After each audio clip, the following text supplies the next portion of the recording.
Ta parole est celle qui demeure dans les cœurs. Seigneur, couvre les cœurs ce soir, avec ton serviteur. Donne-lui, Seigneur, la vision, Seigneur, pour ton peuple. Seigneur, que ta parole ce soir, Seigneur, vienne, pénètre dans les vies, afin qu'il y ait des transformations, Seigneur, afin qu'il y ait des repentances, Seigneur Jésus-Christ, et de passer des ténèbres à ta sainte lumière. Dieu de grâce, ta parole, elle seule, elle peut le faire, par le moyen de ton serviteur. Tu vas le bénir, tu vas le remplir de ta présence, Seigneur, et que le Saint-Esprit agisse dans les cœurs, dans le nom de Jésus. Amen. Amen. Amen. Gloire à Dieu. Je crois ce qu'on a besoin ce soir, c'est plus qu'un cantique. C'est plus qu'un témoignage. C'est la parole de Dieu. Ce qui va faire toute la qualité de ce rassemblement. Tout son charisme. Toute sa faculté. Toute son autorité. C'est plus qu'un chant, c'est plus qu'un témoignage, c'est plus qu'une prière. C'est la puissance et l'action du Saint-Esprit. Dites Amen. Merci à vous tous d'être là aujourd'hui. Les jeunes, les moins jeunes, ceux qui sont engagés, ceux qui ne sont pas engagés. Merci aux ministères qui sont là, les anciens comme les jeunes. Merci aux étudiants, aux diacres, tous ceux qui ont mis en service cette mission. Que la grâce de Dieu soit sur vous. Dites Amen. On est bien. Je crois ce soir qu'on va bénéficier d'une grande victoire. La victoire est offerte, dit la Bible, pour tous ceux qui croient en Jésus-Christ. Dites Amen. J'étais en train de regarder, et je regardais cette croix. Les anciens, il y a combien de temps que cette croix a été plantée? 50 ans. Combien de jeunes qui étaient jeunes, mais maintenant qu'ils ont pris de l'âge, on va dire de la bouteille. Combien de moins jeunes, de garçons et filles ont passé devant cette église? Combien de fois le soir, toi qui es là, jeune garçon, jeune fille, foyer plus ancien, combien de fois tu as dû passer devant cette croix? Est-ce que cette croix t'a parlé un soir? Est-ce que tu t'es posé cette question? Pourquoi il y avait cette croix? Quelle est la valeur, la qualité de cette réunion? Pourquoi la croix est placée là? Billy Graham, le grand évangéliste, disait un jour, lorsque les hommes s'approchent de la croix, ils deviennent frères et sœurs. Dites Amen à ça. Pourquoi? Parce que la croix a uni les peuples. Qu'on soit catalan, espagnol, manouche, voyageur, sinti, rome et sédentaire, peu importe. Lorsque les hommes s'approchent de la croix, ils deviennent frères. Pourquoi? Parce que celui qui est monté sur la croix, dans son regard, il n'y avait point de favoritisme, ni de laxisme, ni de ceci, ni de cela. Mais il n'y avait que de l'amour. Dites Amen. Car Dieu a tant aimé qu'il a donné. Est-ce que Dieu, mes frères serviteurs, est-ce que Dieu a donné quelque chose pour que l'homme soit pardonné, justifié, lavé de son péché? Ce péché qui a entraîné l'homme depuis 6000 ans vers le bas, alors que depuis 2000 ans, là, lorsqu'il a monté à la croix, il a la sainteté, au travers de Jésus-Christ, a emmené l'homme vers le haut. Dites Amen à ça. Oui, mes amis. Celui qui est monté à la croix, il s'appelle comment? Jésus. Oui. Dieu n'a pas donné quelque chose aux hommes pour qu'ils puissent être sauvés, pardonnés, justifiés.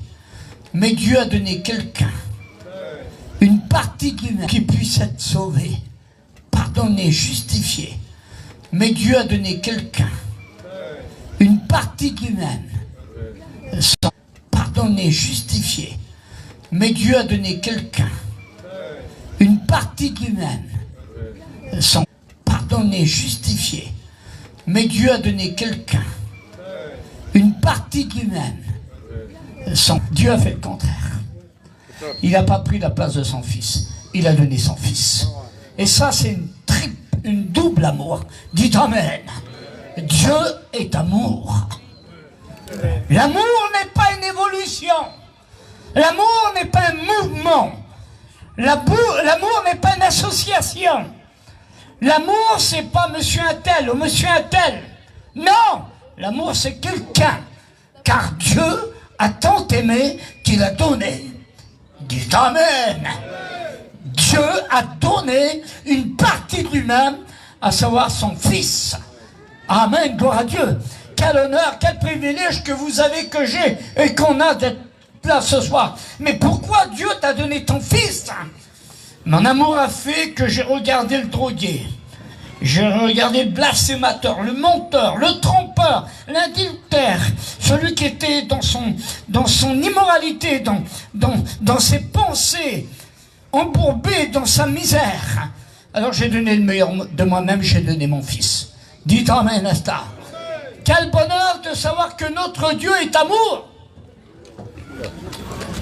Dieu est amour. Amen. Et ce qui fait la colonne vertébrale, le centre même de ce livre qu'on appelle la Bible, la parole de Dieu, c'est ça? Dites Amen.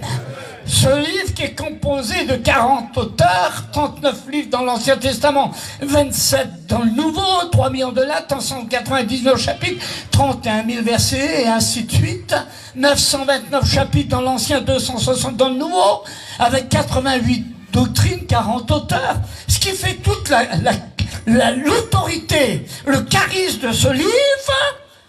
Je dis souvent, écoutez cela, si ce livre que je tiens ici publiquement devant vous, dans ma main droite, si ce livre n'est pas la parole de Dieu, alors Dieu n'a rien dit. Si ce livre que je tiens dans ma main droite n'est pas la parole de Dieu, alors Dieu n'a pas parlé. Mais ce livre est la bouche de Dieu qui parle aux hommes, le bras de Jésus tendu aux pécheurs et à la pécheresse. Dites Amen. Et le centre de ce livre, c'est Dieu est amour. S'il n'y a pas d'amour, ce livre est un roman. Mais Dieu est amour. Dites Amen. Il l'a prouvé. Il l'a prouvé à la croix.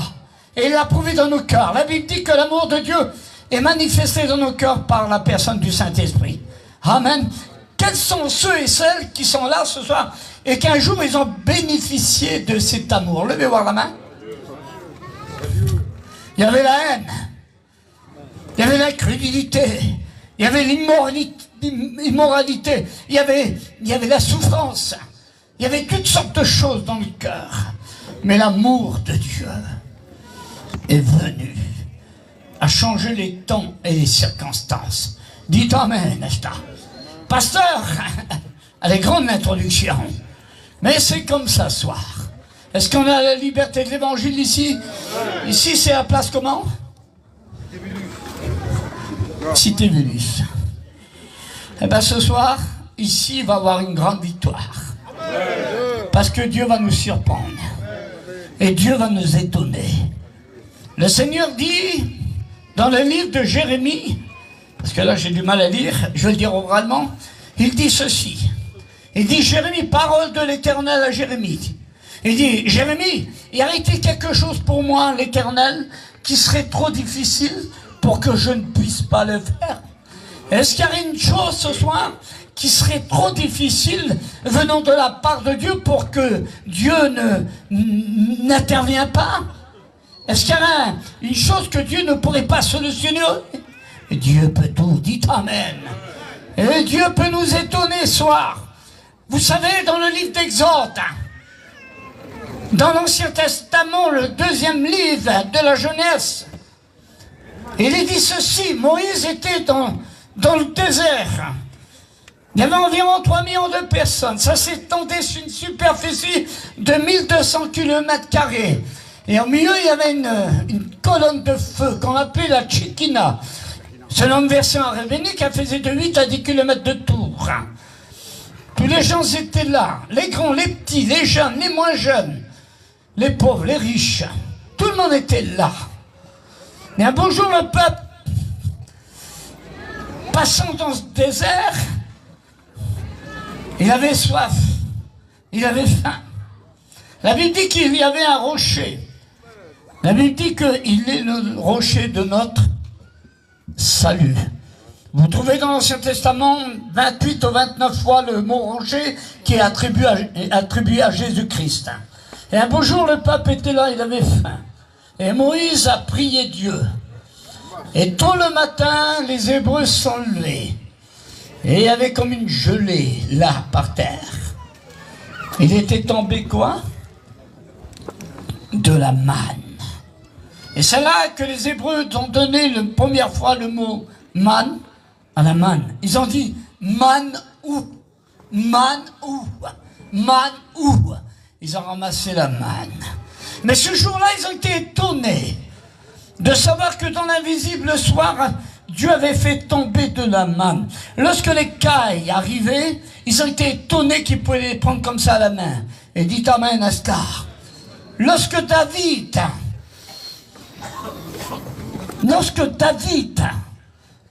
le berger qui est devenu par la suite un grand homme de Dieu, le plus grand roi de la Bible, car remplacer Saül, lorsque David s'est proposé, écoutez bien ce soir, intéressez-vous à ce que je vais dire, et prêtez oreille surtout, lorsqu'il y avait un homme qui descendait dans la vallée depuis 40 jours, oui, depuis 40 jours, il défiait l'armée de l'Éternel. C'était un Philistin. Il faisait la guerre à Jérusalem. Saül, Abner et tous les autres avaient peur.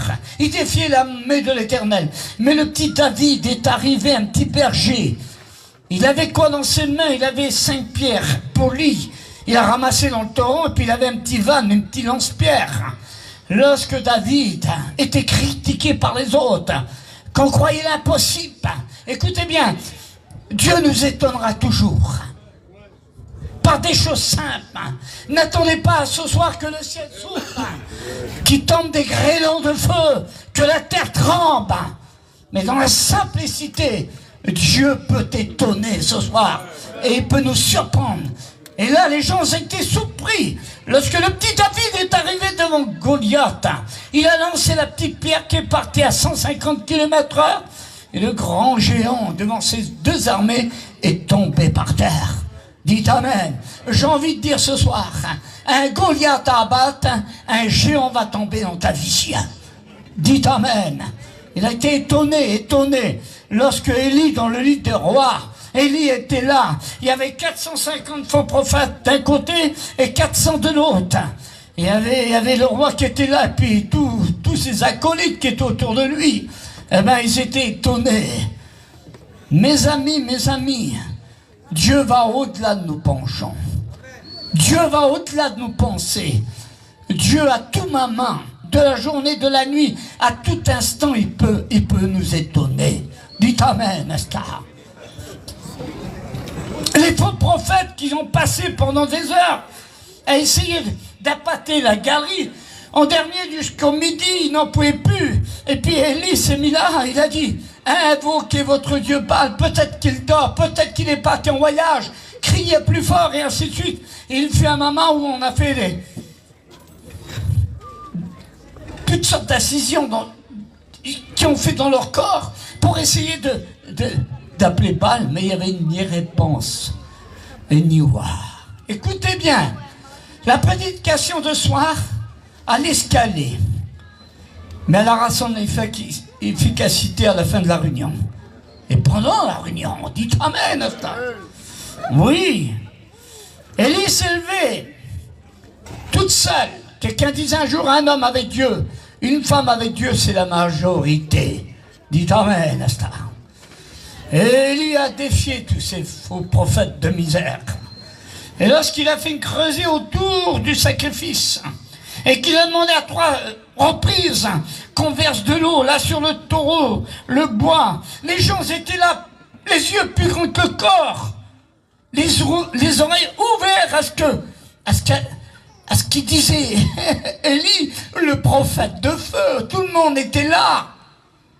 Les 450 d'un côté, les 400 de l'autre, le peuple qui était autour. 3 ans qu'il n'avait pas tombé d'eau. Mon Dieu, j'aurais voulu voir la scène. Et là, il y a prié. Mes amis, n'oubliez jamais que Dieu ne fait pas qu'entendre les prières.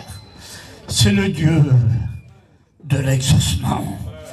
Mais je crois pour toi ce soir, jeune, moins jeune, baptisé ou pas, je crois que Dieu peut t'étonner, te surprendre et t'exaucer.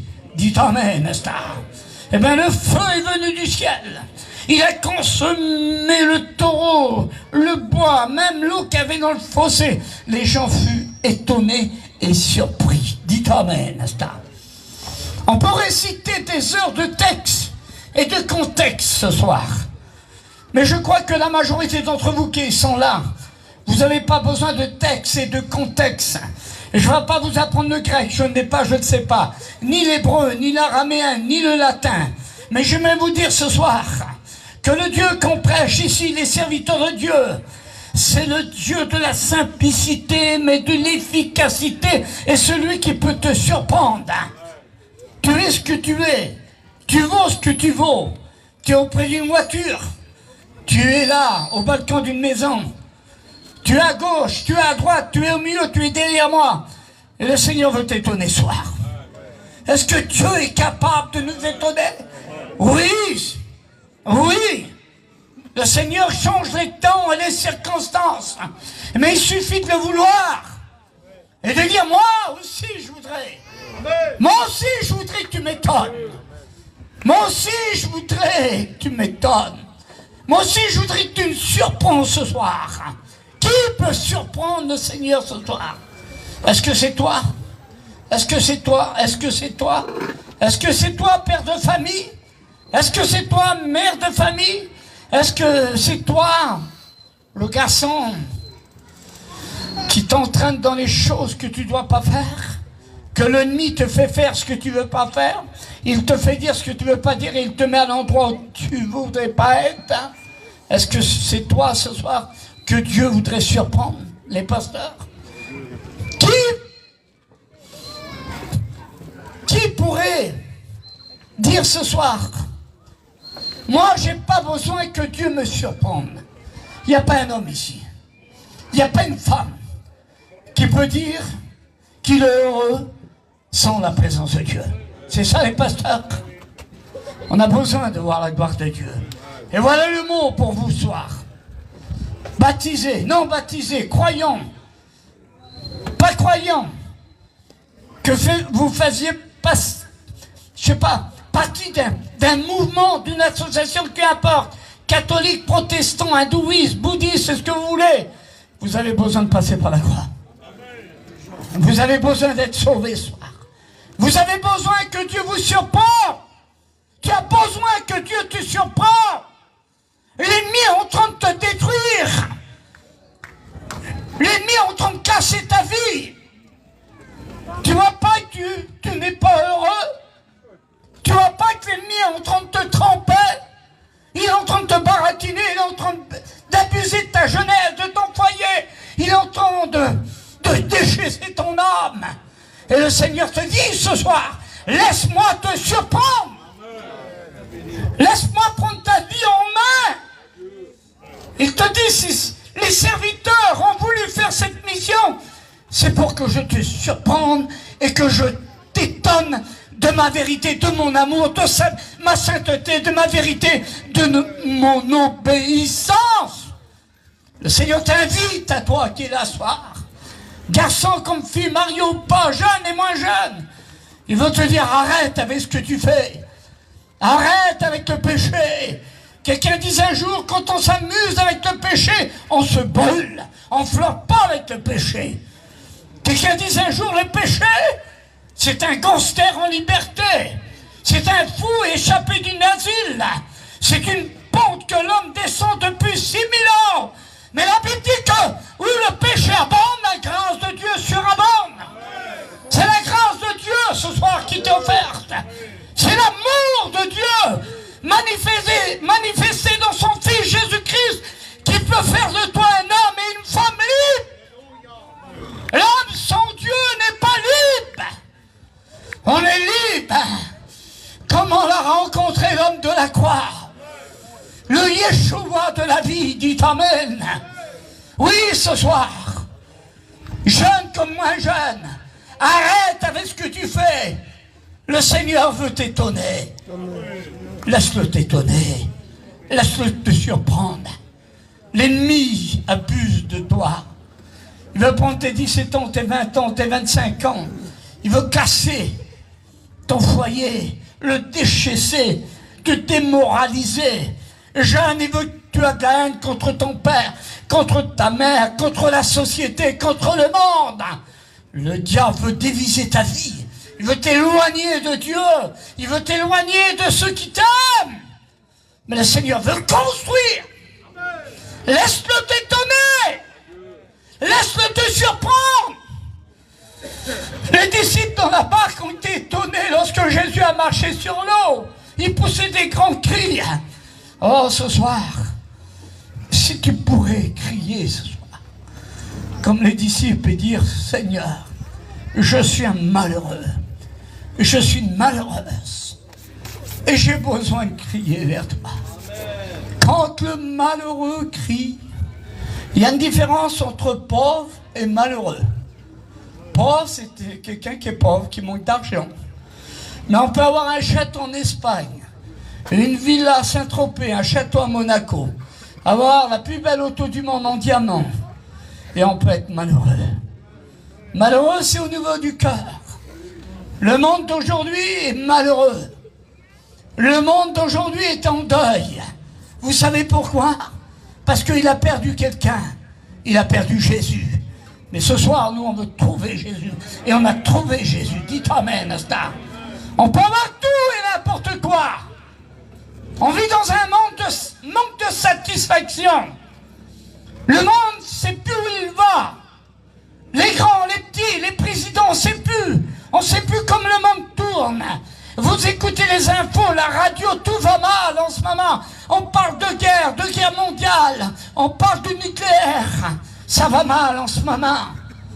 Le diable est déchaîné contre les foyers. Il est déchaîné contre la jeunesse. Il est déchaîné contre l'Église. Mais Christ est Seigneur. Dites Amen, n'est-ce pas? Est-ce qu'il y aurait des jeunes, des moins jeunes, avec un bon sens ce soir? Parce que écoutez, vous qui êtes là ce soir, écoutez cela, garçons et filles, j'aimerais vous dire cela, que vous le voyez ou pas. La Bible dit que Dieu a planté en l'homme la pensée de l'éternité. Et ce soir, il y a cette pensée d'éternité qui sonne en toi, comme un cri d'alerte, comme une trompette qui sonne, comme des cloches qui sonnent en te disant, il y a un sauveur et un rédempteur qui veut t'étonner et te surprendre. Est-ce que vous le croyez? Alors je crois à la puissance de Dieu. Je crois à la puissance de Dieu. C'est ce que j'ai dit avant-hier. Les pasteurs étaient là. Il y a un garçon un jour qui a été étonné. J'étais dans une région avec ma voiture, j'ai tourné au bout de 3 quarts d'heure, pasteur. Et je disais, Seigneur, mais pourquoi je tourne comme ça? Et puis derrière la gare, j'ai passé avec ma voiture. Et le Seigneur m'a dit, arrête-toi ici. Je me suis arrêté. Et là, j'ai vu un garçon qui était derrière une barrière en fer, qui était à genoux, avec toutes sortes de drogues et puis de l'alcool. Et là, je l'ai regardé, il était tout déchevelé. Il avait un blouson, la mousse sortait de partout. Le péché l'avait défiguré. Écoutez bien, le péché défigure l'homme. Le péché a déformé l'humanité. Le péché veut te déformer, veut te casser et te déchausser. Mais ce garçon était dans ce cas. Et là, je me suis approché de lui. Il était là, puis on voyait qu'il vivait dans sa solitude. Il vivait dans sa misère. Le péché avait pris prise sur lui. En tout domaine, dans ses yeux, dans son corps, dans ses penchants, dans ses pensées, il était pris. Dans toute son être, en un mot. Entre parenthèses, j'aimerais vous dire qu'il n'y a pas de forme de péché. Grand péché, petit péché. Mais la sainteté nous mène au ciel. Je suis approché de lui. Et ce soir, publiquement ici, à cause des caméras, je ne dirai pas son nom pour pas te gêner. Mais je sais une chose. c'est que ce garçon avait besoin de délivrance. Et pour ce garçon, je savais une chose, avec certitude et foi de cœur, dur comme fer, qu'il y avait la solution pour lui, plus que le Seigneur m'avait envoyé là. Et si ce soir, cette mission a été faite, et si les pasteurs ici présents, les anciens comités, m'invitaient, je crois que ce n'est pas le fruit du hasard, c'est parce que Dieu a décidé de te bénir. Le Seigneur a décidé de te transformer, de te laver, de te sanctifier par son sang. Dites Amen. Il veut te surprendre, il veut t'étonner. Et ce garçon a été étonné à ce moment-là. Je me suis mis à côté de lui. Un homme d'âge, avec une cravate, une chemise blanche, avec un costume qui s'assit là. Tous les gens passés me regardaient, pasteur. Et je me suis mis à côté de lui avec beaucoup de compassion. La Bible dit, lorsque Jésus passait, il voyait un pauvre, un riche, un grand, un petit, qu'importe. La Bible dit que Jésus était ému de compassion. Et le mot compassion veut dire remuer dans ses entrailles. Et puis moi je suis la copie de mon Jésus-Christ. Ici pareil les ministères. Dites Amen. On représente le Christ. On est après Jésus. Et là j'ai parlé avec lui. Et il ne voulait pas me parler ce garçon. Écoutez là autour. Vous qui êtes derrière les voitures au fond à droite là-bas. Écoutez. Garçons et filles, jeunes et moins jeunes. Baptisés ou pas, qu'importe. Mais prêtez oreille à ce témoignage. Il était là, il ne voulait pas me parler. J'ai parlé avec lui, j'ai dit, tu t'appelles comment? Il m'a dit son nom, je tairai son nom pour pas te gêner ce soir. Je sais que la caméra, ça va passer un peu de partout. Et je ne veux pas te gêner. Mais je ne vais pas dire son nom, Jésus le connaît. Dites Amen à cela. Et puis il était là, au bout d'un certain temps, j'ai dit, tu sais comment je m'appelle? Je m'appelle Caleb, serviteur de l'Éternel. Et j'ai dit, le Seigneur m'a envoyé ici pour toi, pour te libérer, te transformer. Et au bout d'un temps, j'ai dit, tu t'appelles comment? Il m'a dit, un tel. On va dire Monsieur X. Et puis, il s'est tourné. J'ai dit, tu t'appelles comme ça? Il m'a dit oui. Eh bien, j'ai dit, aujourd'hui, le Seigneur m'a envoyé là, aujourd'hui, pour te transformer, t'étonner et te surprendre. Dites Amen. Et là, pasteur, il a tourné la tête. Et lorsqu'il a tourné la tête, j'ai vu des larmes qui coulaient sur ses joues. Mais pas des larmes de tristesse, mais des larmes de repentance. Parole parfois. Et j'ai vu des larmes couler de ses yeux. Il était là à côté de moi. Parole parfois. Et j'ai vu des larmes couler de ses yeux. Il était là à côté de moi. Il y a un peu de bonheur. Moi aussi, je voudrais être un vrai chrétien. Moi aussi, je voudrais être une vraie chrétienne. Là, ici, il y a des centaines de personnes. Il y a des gens qui jouent un rôle ici.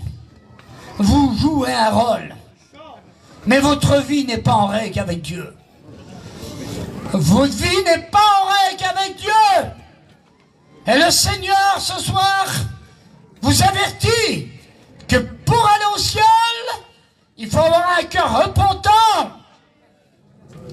Avoué, délaissé. Tu veux le bonheur ce soir? Mais le pasteur parle très simple ce soir. Mais il ne parle pas avec sa tête, ni avec ses sentiments. Il parle avec son cœur. Pasteur, il y a des gens qui doivent être sauvés ce soir. Il y a des foyers ici dans lesquels le monde a brisé. Tu es rempli d'angoisse, rempli d'anxiété, rempli de stress. Ça ne va plus chez toi. T'es un garçon, t'es une fille, t'as 17 ans, t'as 25 ans. Mais tu es malheureux et tu cherches le bonheur. Là, Jésus te donnait le bonheur. Là, Jésus te surprend. J'aimerais ce soir, s'il faudrait que tous les ministères ici présents se mettent à genoux pour qu'il y ait une âme qui vienne à la repentance, je suis sûr qu'on le ferait. Mais nous, on est limité. L'homme est limité. Le monde est limité. Mais Jésus n'a pas de limite. Il est hors limite. Dieu n'est pas dans le temps, il est le temps. Dieu n'a pas le bonheur, il est le bonheur. Dieu n'a pas besoin d'éternité, il est l'éternité. Et ce soir, il voudrait te surprendre, Tu vois pas que tu es malheureux? Tu vois pas que tu es malheureuse? Tous les soirs, tu vas là-bas, tu essayes de trouver la joie dans un joint, avec un peu de coke, d'héroïne, de drogue, et ainsi de suite, qu'importe le nom. Tu essaies d'acheter un peu de bonheur, mais tu es toujours pareil. Ta situation n'a pas changé. Maman, papa, je l'ai dit hier, je le répète ici, et sûrement demain et après-demain, pendant le reste d'évangélisation qui me reste ici. Papa, tu veux voir ton garçon se convertir? Maman, tu veux voir ta fille se donner à Dieu? Tu veux voir ton gendre, ta belle-fille, ton gendre, ton fils, ton mari se donner à Dieu? N'oublie jamais que pour donner à boire à quelqu'un, il faut lui donner envie d'avoir soif. Sois un modèle chez toi. Et la gloire de Dieu va s'installer. Oui, c'est l'année 2024. On l'a dit, on le redit ce soir. C'est l'année du changement. Et le Seigneur va changer ce soir ta vie. C'est simple ce que je dis. Combien de sermons a été dit dans cette salle depuis 50 ans? Combien de prédications qu'il te faudra encore? Combien de chants évangéliques? Dieu est là, Jésus t'aime. Combien encore de cantiques? Combien de témoignages qui te font encore? Tu vois pas que ta vie, c'est pas une réussite? La seule réussite, c'est Jésus. Dieu est grand. Les pasteurs, Dieu est grand. Dieu est tout puissant. Alors ce soir, dans une liberté totale, avec conviction de cœur, foi de cœur, j'aimerais ce soir m'adresser individuellement à toi, à vous. Vous qui n'avez pas de paix, vous qui n'avez pas de joie, vous qui n'avez pas d'espérance, vous qui n'avez pas d'assurance, de venir connaître ce Dieu glorieux et majestueux. La gloire, la louange, la magnificence, l'adoration, l'admiration, la glorification, la prosternation est pour lui. Dites Amen les chrétiens. Alors j'aimerais dire ce soir, on n'est pas ici pour dormir. On est là pour servir Dieu et voir des conversions ce soir. Je disais avant-hier, Dieu a donné rendez-vous à l'homme à la croix. Et Dieu regarde les hommes en travers la croix. La croix, c'est le pont qui relie l'homme à Dieu. La croix n'est pas une image de souffrance. La croix, c'est une image d'un homme qui a osé se donner gratuitement pour l'humanité. Dites Amen, Asta. Alors maintenant, s'il vous plaît, j'aimerais dans un grand respect qu'on courbe la tête. J'aimerais m'adresser à vous, que vous soyez baptisés ou pas, que vous fassiez partie d'un mouvement, qu'importe. Tous ceux qui voudraient que Dieu les surprenne et qu'il les étonne, pendant qu'il va y avoir un chant, j'aimerais vous aider. Priez avec les serviteurs pour que vous puissiez prendre la force de lever la main et de dire, moi, je vais arrêter avec le monde. Je vais arrêter avec le paganisme. Je vais arrêter avec la drogue, avec le péché, avec l'alcool, avec le mensonge, avec le vol. Ce soir, je voudrais être un chrétien. Je voudrais être un sauvé, un pardonné et un justifié. Et même ceux en ce moment qui font partie de ceux et celles qui ont des gros problèmes dans leur foyer, père et mère de famille, je vais vous demander de lever la main. Et je crois que Jésus va vous surprendre. Tous ceux qui voudraient ce soir, tu as raison de lever ta main. Est-ce qu'il y aura encore une deuxième main? Oui.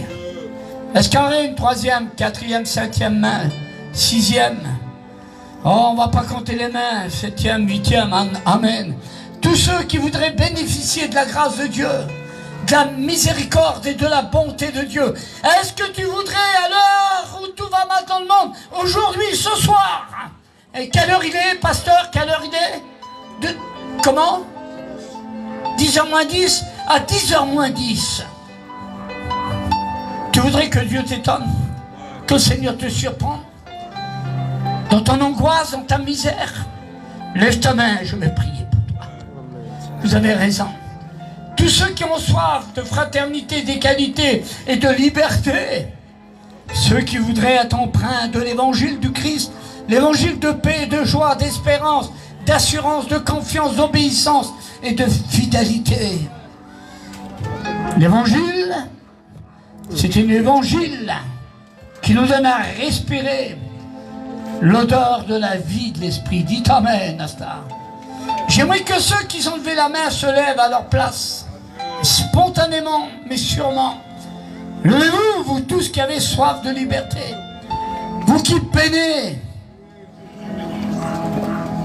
J'aimerais dire ici publiquement, j'aimerais dire ces mots que le Christ a dit dans Matthieu 11:28. Venez à moi, vous tous qui êtes fatigués, jeunes, moins jeunes, catalans, espagnols, manouches, roms, sédentaires, vous tous qui fatigués, dans lequel le monde vous a touché. Levez-vous ce soir et venez à Jésus et vous verrez la gloire de Dieu. Dites Amen, les pasteurs. Il y a des personnes qui sont levées. Est-ce que ma soeur, t'es fatiguée? Très fatiguée. Viens, je vais prier pour toi. Ici, on n'impose pas les mains pour le pardon des péchés. La Bible dit celui qui avoue et qui délaisse au pied miséricorde.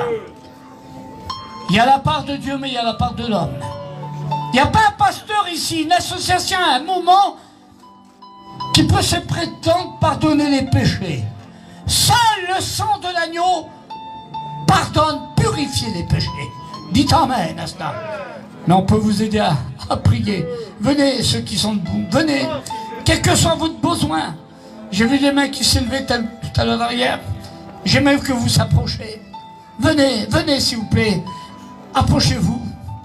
Dans le calme, le silence. Approchez-vous. J'aimerais voir la jeunesse qui se lève aussi. Ce quartier doit être habité par la présence du Saint-Esprit. Est-ce qu'il y aura encore un jeune, un moins jeune, qui va se lever? Oui, mon frère, venez, approchez-vous. Le Seigneur va te surprendre ce soir. Venez, ceux qui veulent être surpris et étonnés. Tu vas être étonné parce que tu verras la gloire de Dieu, tu as raison. D'autres personnes qui se lèvent encore. Je vois, oui, tu as raison. Levez-vous, approchez-vous, je veux prier pour vous. Tu as raison de te lever, t'as quel âge? 14 ans. Le Seigneur va te surprendre dans tes 14 ans et il va t'étonner. Venez ici encore de la jeunesse qui veulent venir. Le Seigneur a besoin d'une jeunesse qui se lève. Il a besoin d'hommes et de femmes qui se lèvent pour l'évangile. Il y a des anciens qui se lèvent, et maintenant mieux. Venez, garçons et filles, approchez-vous. Cette mission a été faite dans un but. C'est sauver vos âmes. Sauver ton âme. Sauver les âmes. Libérer les captifs. Envoyer libres les opprimés. Que la gloire du Tout-Puissant se manifeste. Venez encore. Venez, approchez-vous. Je vais intercéder pour vous. Oui, venez. On va laisser faire le Saint-Esprit. Tu as raison de t'approcher. Les pasteurs sont avec moi, les chrétiens. On prie dans un même but. Sauver des âmes. Quels sont ceux ici? C'est mon ministère, je le fais souvent. Quels sont ceux et celles qui ont fait la paix avec Jésus? Ceux qui sont assis, levez voir la main. Tu as raison de te lever. Est-ce que je peux vous demander quelque chose de plus? On a le droit de faire ça, pasteur. Quels sont ceux et celles encore qui n'ont pas été étonnés, surpris de la gloire de Dieu? Levez voir la main. Levez les mains, n'ayez pas honte. N'ayez pas peur. Je dis souvent, le risque, c'est pas prendre de risque. Et le risque qu'on peut prendre en nous levant, c'est d'être béni. Alors ce soir, on veut voir la gloire de Dieu ici, les pasteurs. Vous êtes avec moi, les ministères? Non, j'entends rien. Vous êtes avec moi, les ministères? Le monde a besoin d'un changement. Ici, ça doit changer. Alors j'aimerais que tout le monde se lève. Oui, que tout le monde se lève. On n'est pas ici au théâtre, hein. On n'est pas au spectacle. On n'est pas au cinéma ici. Non, il n'y a pas de feux d'artifice ici. On ne crée pas une émotion, un sentiment. On ne fait pas d'inventif, ni d'émotionniste. Maintenant ici, on veut voir la gloire de Dieu.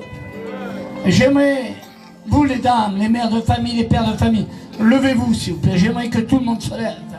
Oui, levez-vous. Et le Seigneur des Seigneurs